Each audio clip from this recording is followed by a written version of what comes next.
Teoria reflexivității, propusă de investitorul miliardar George Soros, susține că piața financiară nu este mereu eficientă și poate fi influențată de percepțiile și acțiunile investitorilor. Conform acestei teorii, investitorii pot influența prețurile activelor prin intermediul propriilor lor credințe și acțiuni, ceea ce poate duce la formarea unor bule speculative sau la prăbușirea pieței. Haideți mai întâi să vedem analiza de astăzi a pieței și revenim.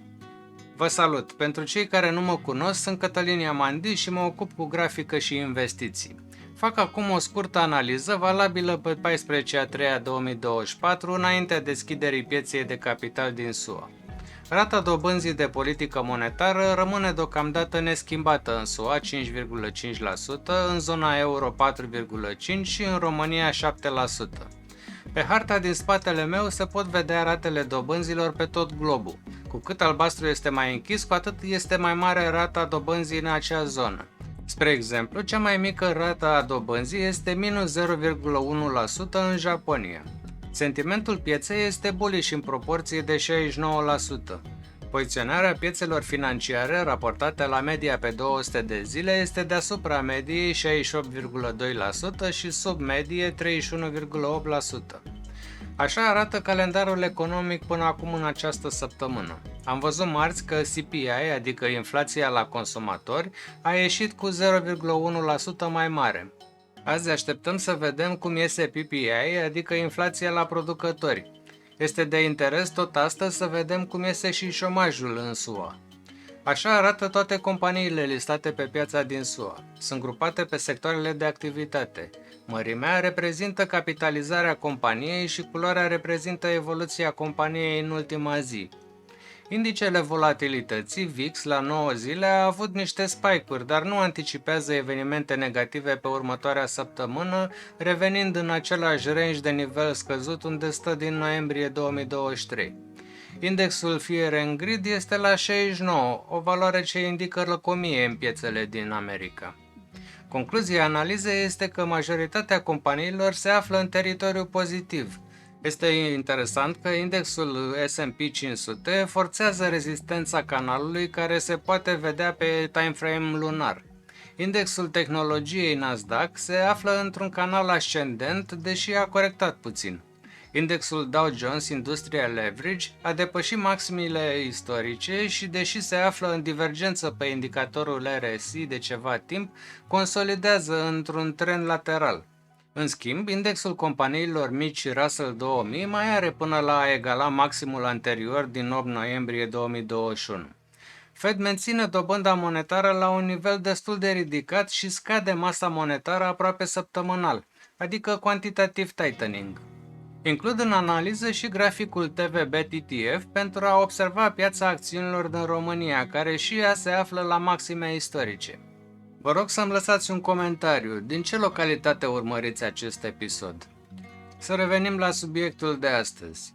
George Soros este un investitor miliardar, filantrop și autor cunoscut pentru abilitățile sale de a specula pe piețele financiare.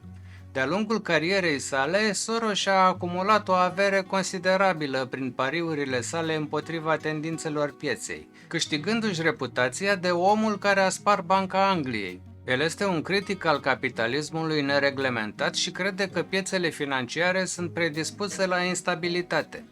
Teoria reflexivității, formulată de George Soros, este un concept cheie în înțelegerea piețelor financiare și a modului în care acestea funcționează. Soros susține că prețurile activelor financiare nu sunt determinate doar de factori obiectivi, ci și de sentimentul pieței și de percepția investitorilor. Reflexivitatea se referă la interacțiunea bidirecțională dintre evenimentele de pe piață și percepțiile investitorilor. Cu alte cuvinte, prețurile nu sunt doar o reflectare a fundamentelor economice, ci și o influență asupra acestora. Soros consideră că sentimentul pieței poate crea bule speculative sau crize financiare. Când investitorii cred că prețurile vor crește, ei cumpără, ceea ce duce la o creștere reală a prețurilor. Aceasta, la rândul ei, întărește convingerea investitorilor că prețurile vor continua să crească. Pe de altă parte, când sentimentul pieței devine negativ, investitorii vând, ceea ce poate duce la o scădere reală a prețurilor. Acest ciclu de feedback continuu poate amplifica mișcările de preț. Una dintre cele mai faimoase strategii ale lui Soros este pariul contra trendului. Această strategie implică pariul împotriva tendinței dominante a pieței, cu speranța că piața se va corecta la un moment dat. Soros a folosit cu succes această strategie în mai multe rânduri, inclusiv în 1992, când a pariat împotriva lirei sterline și a forțat devalorizarea acesteia. La criza valutară din 1992, într-o miercure numită Black Wednesday, Soros a speculat împotriva lirei sterline britanice. El a amizat că Banca Angliei nu va putea să mențină cursul valutar stabilit. Prin vânzarea masivă a lirei sterline, a reușit să obțină un profit de aproximativ $1 miliard. Cu ocazia acestui eveniment, Soros a fost denumit omul care a dărâmat Banca Angliei. George Soros a folosit teoria reflexivității pentru a identifica bule speculative în diverse piețe. De exemplu, el a prevăzut corect bula .com din anii 2000, când prețurile acțiunilor companiilor de tehnologie au crescut excesiv în raport cu fundamentele economice. Acest lucru i-a permis să profite de pe urma declinului ulterior al pieței. Un exemplu clasic al teoriei reflexivității este piața imobiliară. Atunci când investitorii cred că prețurile locuințelor vor crește în viitor, ei vor fi dispuși să plătească sume mai mari pentru proprietăți, ceea ce poate duce la o creștere reală a prețurilor.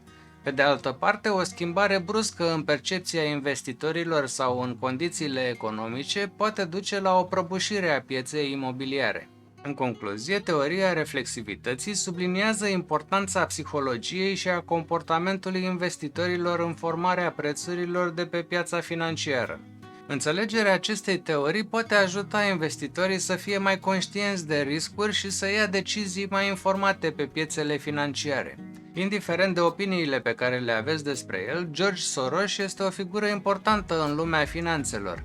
Abilitatea sa de a specula pe piețele financiare și înțelegerea sa profundă a piețelor l-au făcut pe George Soros unul dintre cei mai de succes investitori din lume. Voi continua să postez 2 videouri pe săptămână pe care vă invit să le vedeți dacă doriți să performați în acest domeniu. Ca de obicei, mulțumesc frumos membrilor și vă rog să vă abonați dacă nu ați făcut-o deja pentru a nu pierde videoclipurile viitoare. Este important pentru mine să ajung la 1000 de abonați pentru a monetiza canalul. Apăsați butonul de like dacă ați aflat măcar o informație relevantă și trimiteți acest videoclip persoanelor care ar putea fi interesate să se dezvolte personal și financiar. Activați clopoțelul pentru a fi notificați atunci când postez un episod nou. Dacă doriți, puteți să-mi lăsați adresa dumneavoastră de mail pentru a primi update-uri. Linkul este în descriere. Ne vedem în următorul episod. O zi plăcută!